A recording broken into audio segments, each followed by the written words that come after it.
Welcome to the Real News Network. I'm Sharmini Perez coming to you from Baltimore.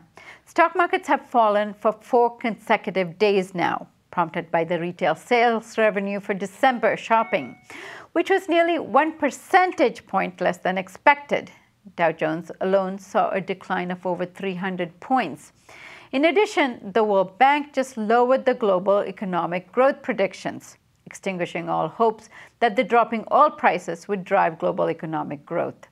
The World Bank predicts that the global growth will be nearly 0.5% smaller this year than previously estimated. This adjustment was made based on lowered growth expectations for European countries, Japan, and China.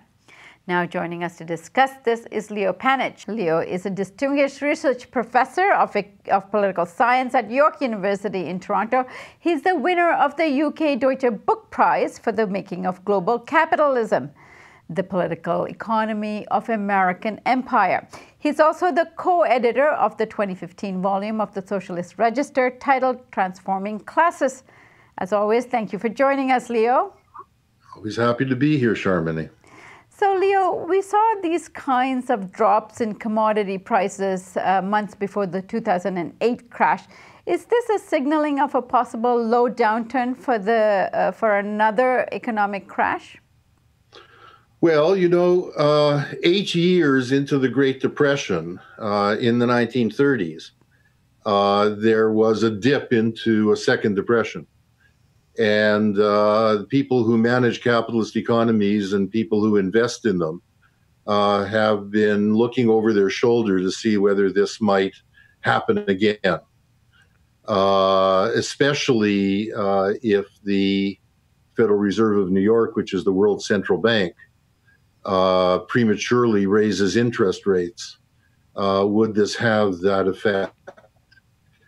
And, in terms of the downturn in growth rates in Europe and in the developing countries, which have driven so much of the rise in commodity exports and prices and profits in recent years, people have been very worried about this, that because of American conditions, the Federal Reserve might raise interest rates in order to presumably do something about inflationary pressures there, while the rest of the world economy tanked, which would have the effect then of cutting off economic activity in the United States as well.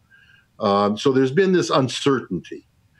Now, you have to understand that the stock market bubble is very much related to how low interest rates are. If you're not making any money on government bonds, and if you've been investing in Brazilian commodities and they aren't doing so well, then you're going to put your money in the stock markets in London and above all in New York.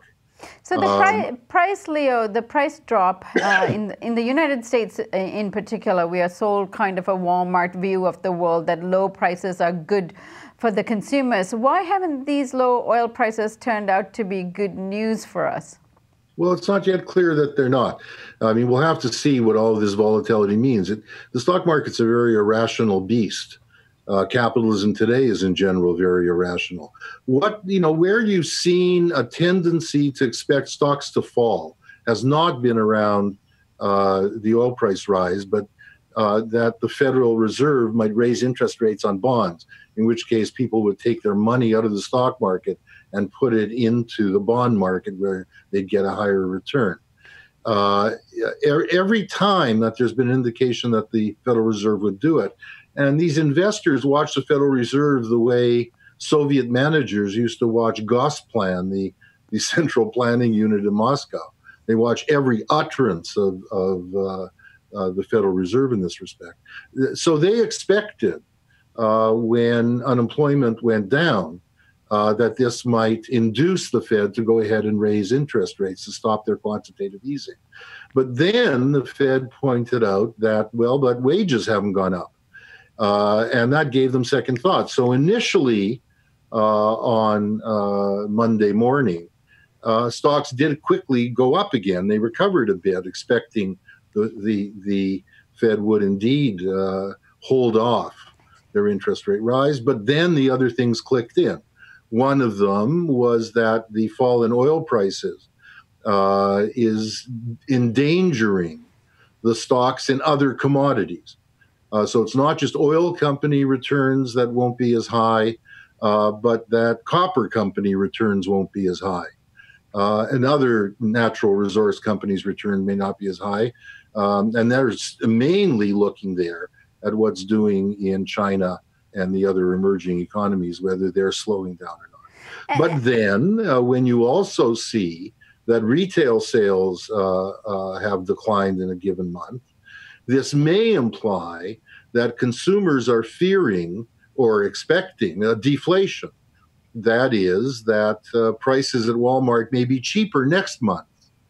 So they're holding off buying this month because prices may be cheaper next month. If that begins to happen, you're in a deflationary spiral. And a deflationary spiral is one that cuts back on demand because people wait until prices fall even further. And that's been the great fear of the Federal Reserve economists all through this last 10 years, even before the crisis. But there's other stuff going on here. The UK data came out that showed that the recovery in the UK was stalling, that construction, manufacturing, and services, especially services, had all declined in the last month. JP Morgan's profits on Monday were announced to have declined by 6% in the fourth quarter. So the financial sector begins to look iffy. But again, there's people speculating on every side in this chaotic market. And if you're asking for what is a rational explanation of all of this offsetting behavior, I think it's only someone who's an apologist for the irrationality of capitalism who will give you a short-term answer.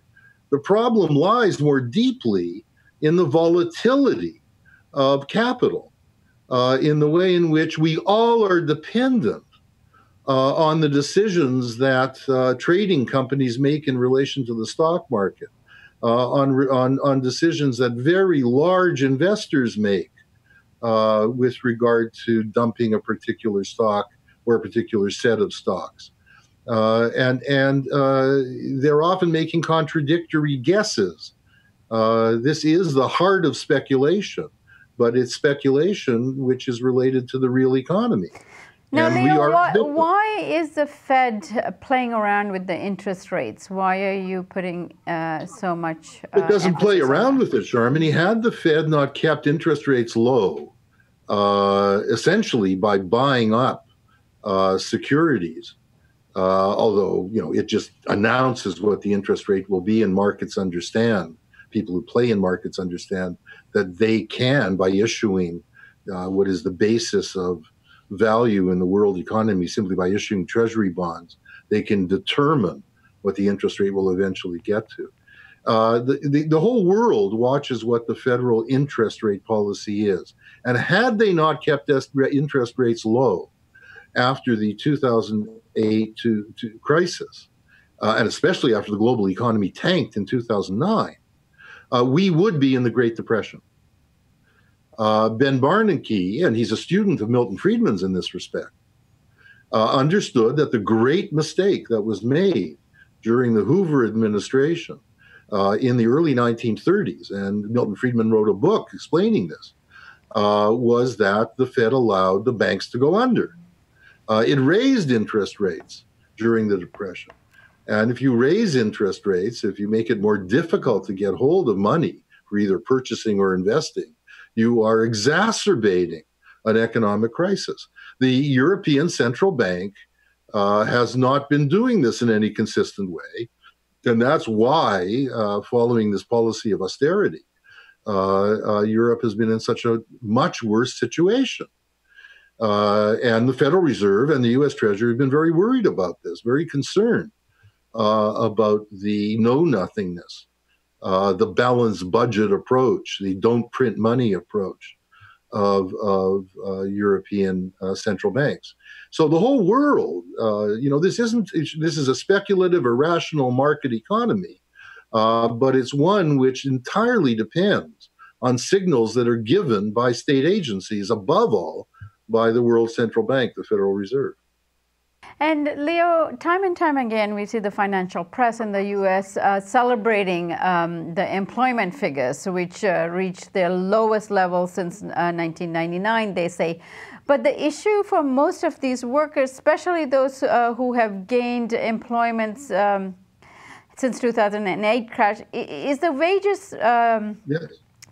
the stagnant wages. What impact is that having right now in terms of the stock market fluctuations? Well, what you see is that the simplistic equation between employment and rising wages, and then they extrapolate for that to rising prices, is simply wrong.